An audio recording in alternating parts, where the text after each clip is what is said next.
Assalamualaikum warahmatullahi wabarakatuh. Apa kabar anak-anak? Semoga kalian masih tetap semangat dalam mengikuti pelajaran.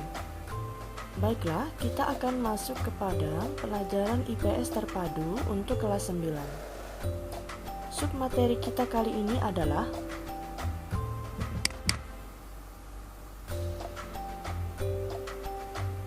pasar bebas.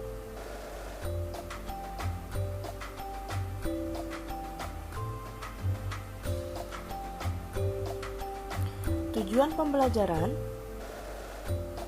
dengan menggunakan model pembelajaran discovery learning, peserta didik mampu mengidentifikasi latar belakang dan tujuan organisasi ekonomi dalam perdagangan pasar bebas dengan baik.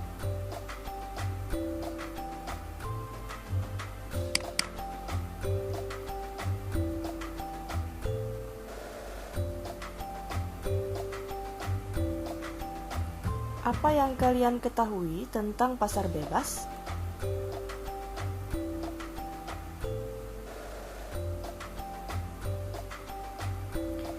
Pasar bebas atau dikenal juga dengan perdagangan bebas adalah kebijakan di mana pemerintah tidak melakukan diskriminasi terhadap impor atau ekspor. Perdagangan bebas dapat dicontohkan dengan Uni Eropa, IMEA, dan sebagainya. Kebijakan perdagangan bebas umumnya mempromosikan hal-hal sebagai berikut. Perdagangan barang tanpa pajak termasuk tarif atau hambatan perdagangan lainnya. Perdagangan jasa tanpa pajak atau hambatan perdagangan lainnya. Akses ke pasar yang tidak teratur. Akses informasi pasar yang tidak diatur. Perdagangan jasa tanpa pajak atau hambatan perdagangan lainnya. Banyaknya organisasi dalam kaitannya dengan perdagangan atau pasar bebas. Adapun beberapa macam organisasi ekonomi dalam rangka perdagangan bebas akan kita bahas di materi kita kali ini.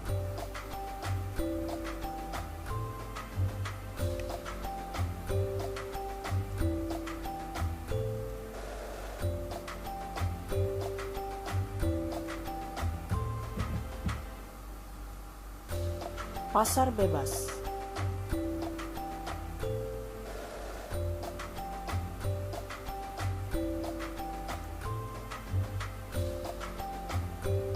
Pengertian pasar bebas.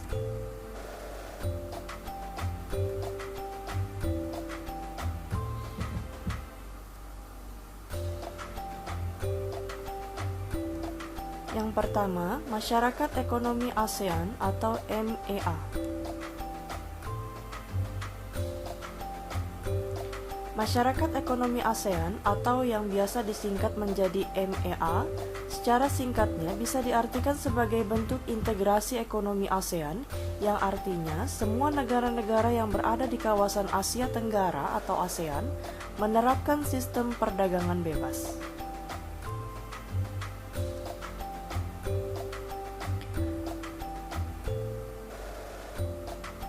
Tepatnya Desember 1997,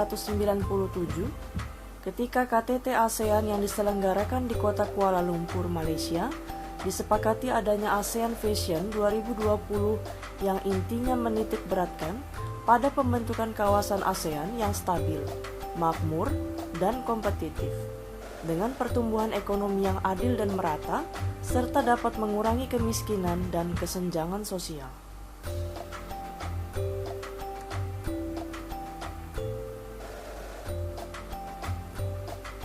Pada bulan Oktober 2003, ketika KTT ASEAN di Bali, Indonesia menyatakan bahwa Masyarakat Ekonomi ASEAN atau MEA menjadi tujuan dari integrasi ekonomi regional di kawasan Asia Tenggara yang akan diberlakukan pada tahun 2020.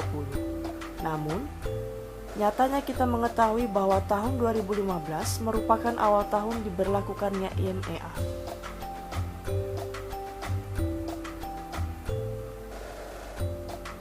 ASEAN Free Trade Area atau yang disingkat dengan AFTA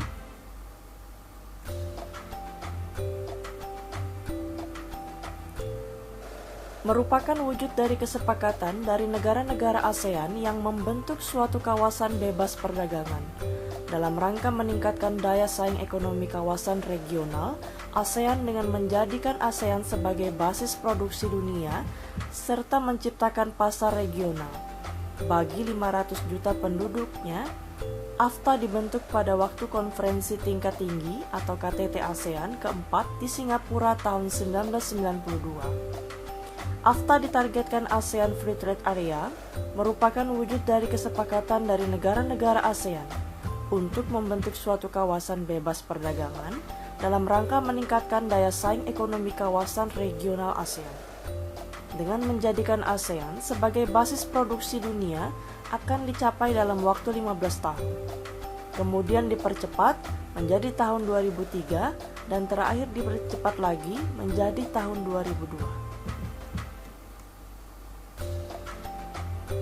Tujuan AFTA menjadikan kawasan ASEAN sebagai tempat produksi yang kompetitif sehingga produksi ASEAN memiliki daya saing kuat di pasar global.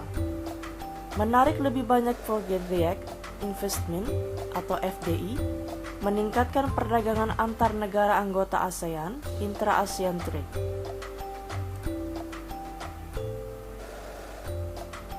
Asia Pacific Economic Cooperation atau yang biasa kita kenal APEC.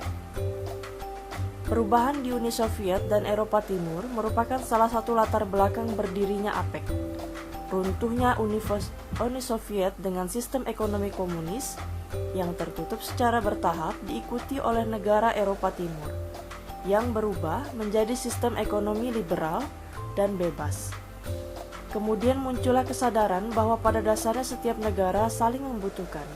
Pada saat itu sedang berlangsung perundingan di Uruguay yang melatar belakangi terbentuknya WTO. Karena kekhawatiran gagalnya perundingan tersebut, kemudian terbentuk APEC. Organisasi APEC diprakarsai Perdana Menteri Australia Bob Hawke ketika berpidato di Seoul tahun 1989. Pada akhir tahun 1989 itulah, 12 negara yang hadir di Canberra sepakat mendirikan APEC.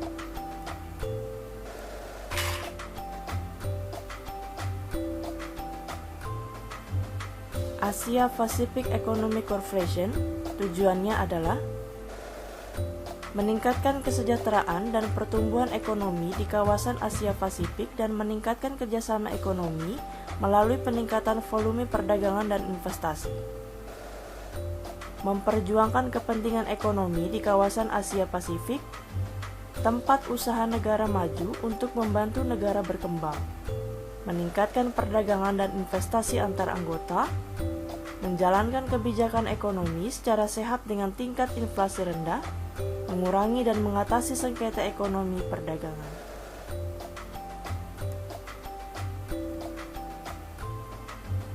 Uni Eropa atau Masyarakat Ekonomi Eropa (MEE).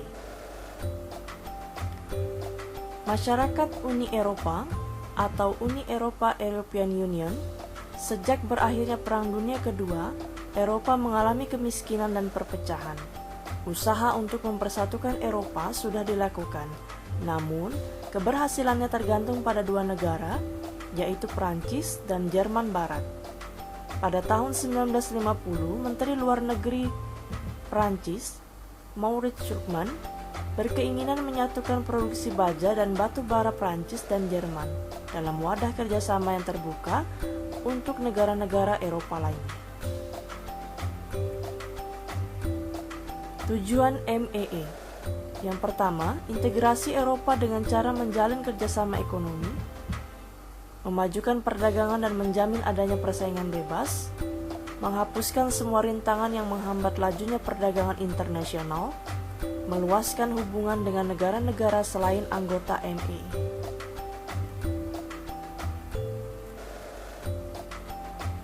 Yang kelima, World Trade Organization atau WTO.